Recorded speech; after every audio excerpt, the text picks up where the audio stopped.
Guys, hello and welcome to the THQ podcast. In this episode, what we're going to be talking about is shift work. So how to get in shape, what the do's, what's the don'ts, how to make it easier for you, and is it still possible to get in shape when you're fighting against what your body naturally wants to do? You know, your body naturally, when the sun comes up, it wants to get up. When the sun goes down, it wants to go to bed.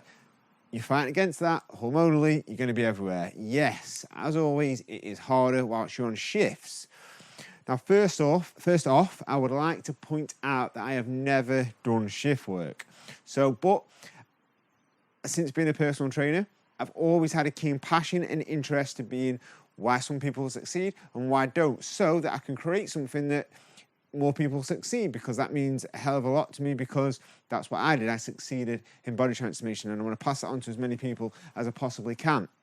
So what do I know about shift work? Now, I've trained loads and loads of people who have done shifts, and I've looked into what they've done. I've looked into the successful people, and I've looked into the people that fail, and I've tried to give the people that fail advice from what the successful people do and how they do it. So here's my knowledge of what I've got on it for the period of time that I've been personal training, and I've been getting in shape myself. So the only way that, I could relate to it as such would be I can go long periods of time without eating, right? So if I have to control certain times of the day, so let's say that I am out all day, sometimes I don't want to be that person that, sometimes you can't really take a pack up with you, right? So I will have a certain type of meal, a large meal at the start of the day, and be able to go for 6-7 hours without a meal, and then have another meal, which could be similar to working an 8-hour night shift. Obviously not a 12-hour one, but an 8-hour night shift. So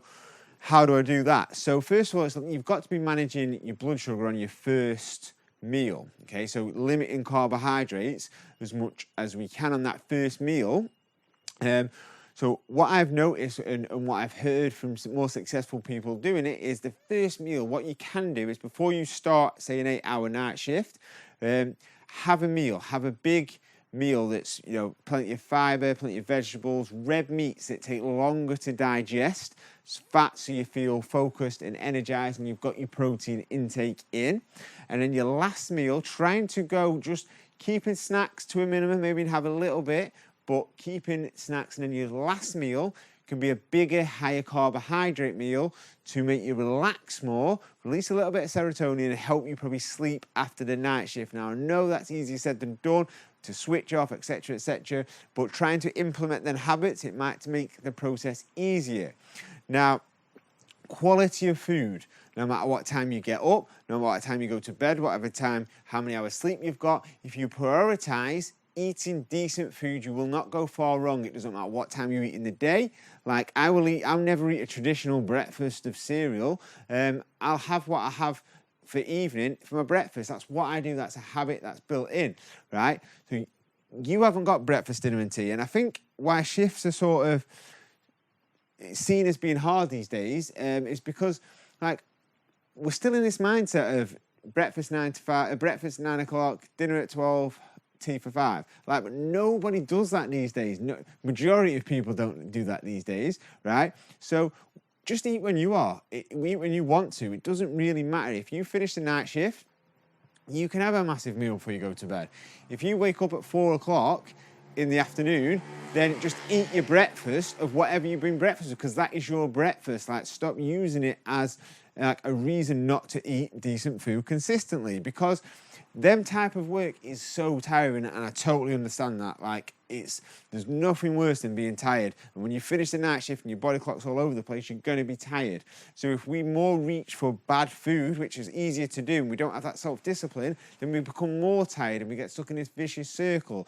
And again, never done shifts, but I've maintained a body shape for, since 10 years now, so I've got and I've overcome a lot of different other obstacles to be able to maintain this body shape. So I do feel for people that have to work night shifts, but I can't be stood here, well, change your job, because that's not a reality for some people. You can't just change your job, right? So you have to get the best of what you've got. So if you're on nights, then try to work the best you can with the advice that I'm giving you now. If you can try to do it, then you're not going to go.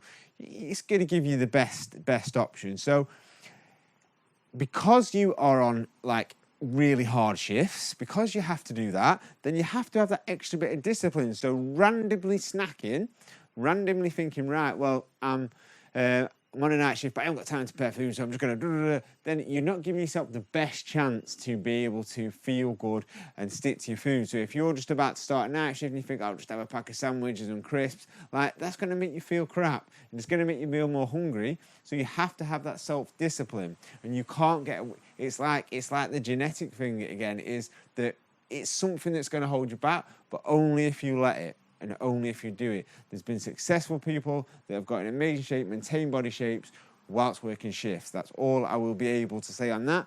But I will point out, as I have to point out, it's not the best for your health. Of course it's not the best for your health. And you won't need me if you work night shifts or you work shifts and weird shift patterns and they chop and change. You'll know deep down it's not the best for your health, okay? So for long periods of time we're not sleeping, hormones are going to go in everywhere. We're going against what our body naturally wants to do. When the sun comes up, we want to get up, and if we're going to bed, then it's against what we want to do.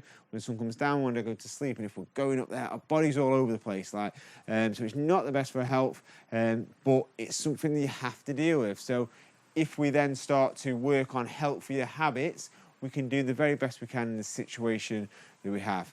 Guys, as I've said, I don't work night shifts, but I've got a deep passion for understanding why people are successful and why people aren't. And that means a lot to me. So please reach out to me. If there's any other questions I can help you with, if you want any inquiries about THQ, if you remember and you want me to speak about anything for THQ, then I will be happy to do this on this podcast. Drop me an email at carl@transformationhq.co.uk. Contact me on Facebook, Carl Lambert, or click the link in this email and it'll come straight to my email address and I will answer any question. Guys, thanks for listening, thanks for watching, and I will see you on the next episode.